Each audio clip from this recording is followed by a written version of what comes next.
খুলনার রাজনীতিতে আবারও রক্তাক্ত অধ্যায়। দিন দুপুরে নগরীর আবাসিক এলাকায় গুলিবিদ্ধ হয়েছেন জাতীয় নাগরিক পার্টির শ্রমিক সংগঠনের এক শীর্ষ নেতা। প্রকাশ্য এই হামলার ঘটনায় এলাকায় চরম আতঙ্ক ছড়িয়ে পড়েছে এবং রাজনৈতিক অঙ্গনে নানা প্রশ্ন তৈরি হয়েছে। সোমবার দুপুর 12টার দিকে খুলনা নগরের সোনাদাঙ্গা এলাকায় একটি বাসার ভেতরে গুলি করা হয় মোহাম্মদ মোতালেব শিকদারকে। তিনি জাতীয় নাগরিক পার্টির শ্রমিক সংগঠন জাতীয় শ্রমিক শক্তির কেন্দ্রীয় সংগঠক এবং খুলনা বিভাগীয় আহ্বায়ক হিসেবে দায়িত্ব পালন করছিলেন। এমন সময়ে তার উপর গুলিবর্ষণের ঘটনাকে রাজনৈতিকভাবে অত্যন্ত তাৎপর্যপূর্ণ বলে মনে করছেন সংশ্লিষ্টরা। গুলিবিদ্ধ অবস্থায় তাকে প্রথমে খুলনা মেডিকেল কলেজ হাসপাতালে নেওয়া হয়, পরে উন্নত পরীক্ষার জন্য তার মাথার সিটি স্ক্যান করাতে একটি ডায়াগনস্টিক সেন্টারে স্থানান্তরিত করা হয়। চিকিৎসকদের তত্ত্বাবধানে তিনি চিকিৎসাধীন রয়েছেন বলে জানা যায়।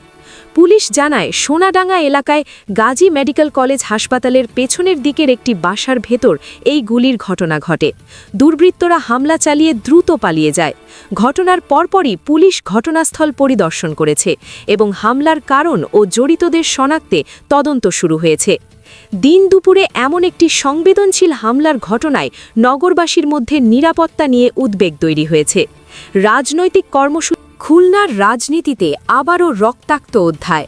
দিন দুপুরে নগরীর আবাসিক এলাকায় গুলিবিদ্ধ হয়েছেন জাতীয় নাগরিক পার্টির শ্রমিক সংগঠনের এক শীর্ষ নেতা।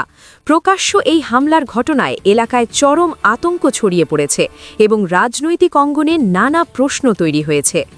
সোমবার দুপুর 12টার দিকে খুলনা নগরের সোনাদাঙ্গা এলাকায় একটি বাসার ভেতরে গুলি করা হয় মোহাম্মদ মোতালেব শিকদারকে। তিনি জাতীয় নাগরিক পার্টির শ্রমিক সংগঠন জাতীয় শ্রমিক শক্তির কেন্দ্রীয় সংগঠক এবং খুলনা বিভাগীয় আহ্বায়ক হিসেবে দায়িত্ব পালন করছিলেন।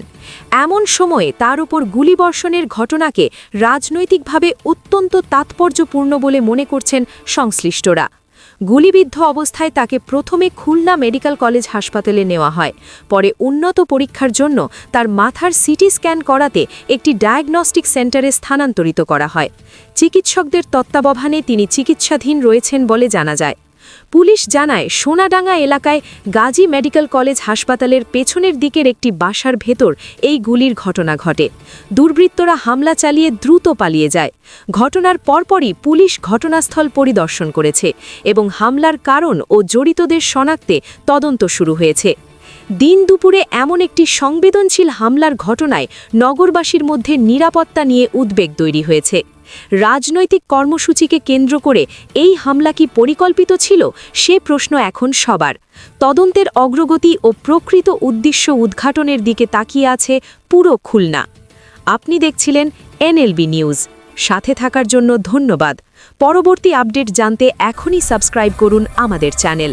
ধন্যবাদ।